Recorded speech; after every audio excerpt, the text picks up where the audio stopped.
কর্মীদের মনোবল বাড়াতে মালদা শহরে প্রদেশ কংগ্রেসের সভাপতি।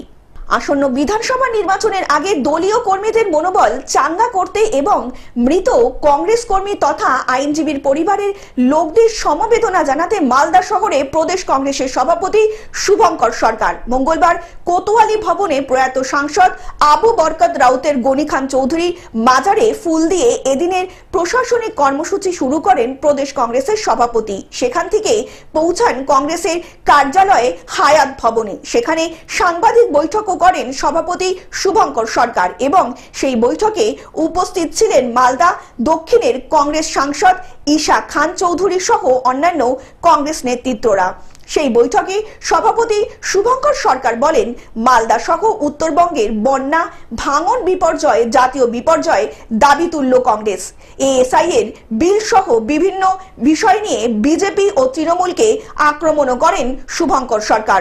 গুরুত্বপূর্ণ একটি বিষয়, সেটা হচ্ছে গঙ্গা ভাঙন। মালদা জেলা, মুর্শিদাবাদ জেলা এই গঙ্গা ভাঙনের প্রকোপে বহু মানুষ তাদের ভিটে মাটি, জীবন জীবিকা তারা হারিয়েছেন।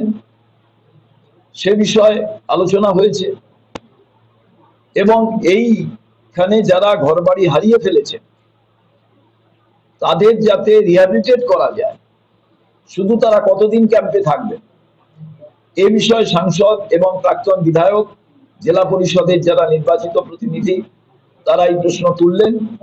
আপনারা জানেন, আমি সভাপতি হওয়ার পর সবাই মিলে আমরা রাজ্য সরকারের কাছে আমাদের দাবি সনদ আমরা জানিয়েছিলাম যে গঙ্গা ভাঙন দীর্ঘদিনের একটা এমন প্রক্রিয়া, দুটো জেলা এখানে সর্বশান্ত হয়ে যাচ্ছে।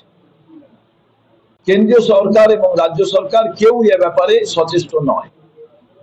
2024 সালে আমরা ডেপুটেশন দিয়েছিলাম, বিক্ষোভ দেখিয়েছিলাম।